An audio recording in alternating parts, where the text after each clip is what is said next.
Okay, so something I made for my daughter for her birthday. Let's see if I can get closer so you can see the details. I distressed the edges of the paper.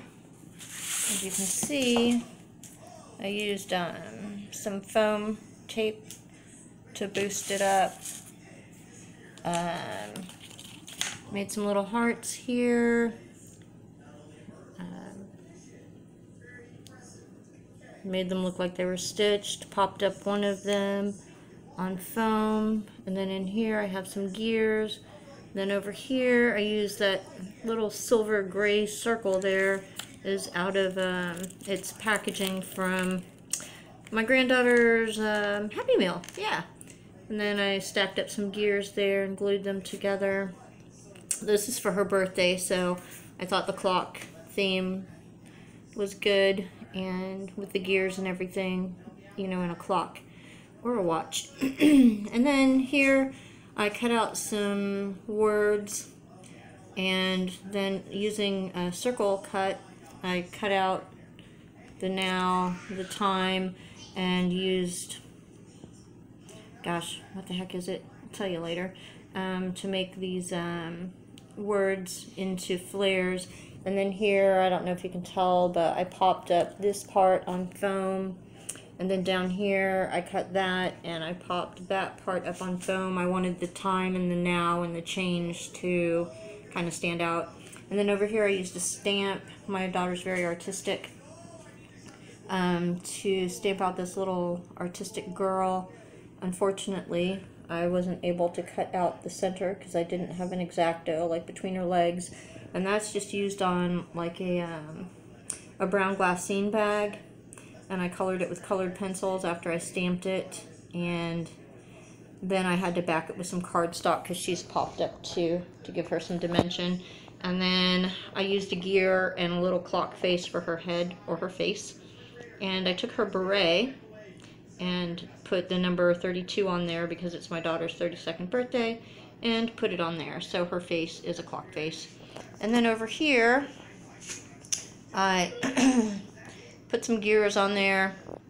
I got a clock face online, and using my phone and my little zinc paper, my Canon Ivy printer, I printed that out so it became like a sticker, and printed it out.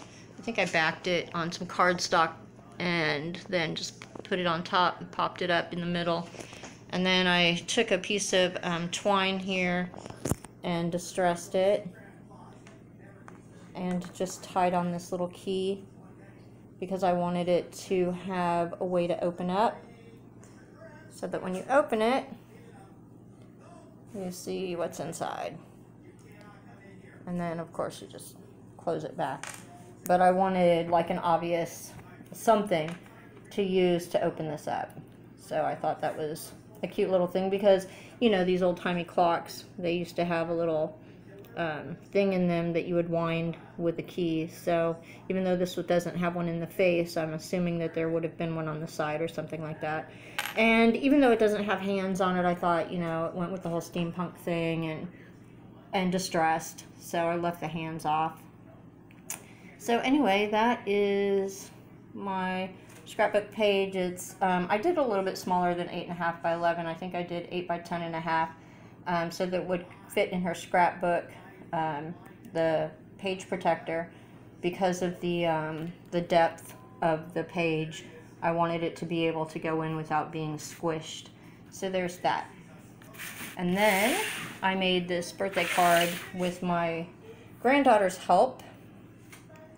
So we just used some cardstock here and then matted it with some cloud cardstock. And I put the number 32 in there and then some little balloons, and I drew the strings on the balloons. And you can see I cut some of them so that they look like they were coming into the scene and then going out of the scene. And then you open it up and my granddaughter, Mommy, and then I love you, love Hartley. And then that's her picture. And then these I should have shown you beforehand. They are only partly sticking out. And then the idea is that you grab this and you pull it, and because I only have one hand available, I can't really do that, but when you pull this, these automatically flip open. Sorry for it getting blurry as I'm doing this. But that is that. And this is about 7.5 inches, so I had to improvise because obviously I don't have cardstock that's 15 inches. So I took this, I had a couple of sheets of this pink, and so what I did was I cut part of it, and as you can see, I used the back side because it's not double-sided paper, and then I cut the front piece about 1/4 inch longer than the back piece, and then just used my scoring tool to score it, fold it over, and adhere it to the back, so that I would then have that pattern showing on the inside as well as on the outside, and to make it the length that I needed it to be. And I had thought about matting this, but then I decided I had already had too much weight in here, especially these things. When you pull them, I mean, I really should be able to do it with one hand, but because I matted these so many times and put so much paper on them, they're kind of, they're heavy. So really I have to hold up here while pulling down on that in order to make it flip properly. I'll give it a try. Oh, hey, hey, hey. There we go. All right. Now it works. Okay. The balloons are showing, and I really didn't want them to show. I just wanted the strings to show, but I really didn't have enough space because I didn't really put that many things on here. In retrospect, I think it's okay because, you know, they just kind of peek out, so that's all right. Anyway, so that is the card that I made for, birthday card that I made for my daughter with the help of my granddaughter. And of course, there's Orange Kitty. Anyway, I will attach this to other parts of the flip through, and that's that.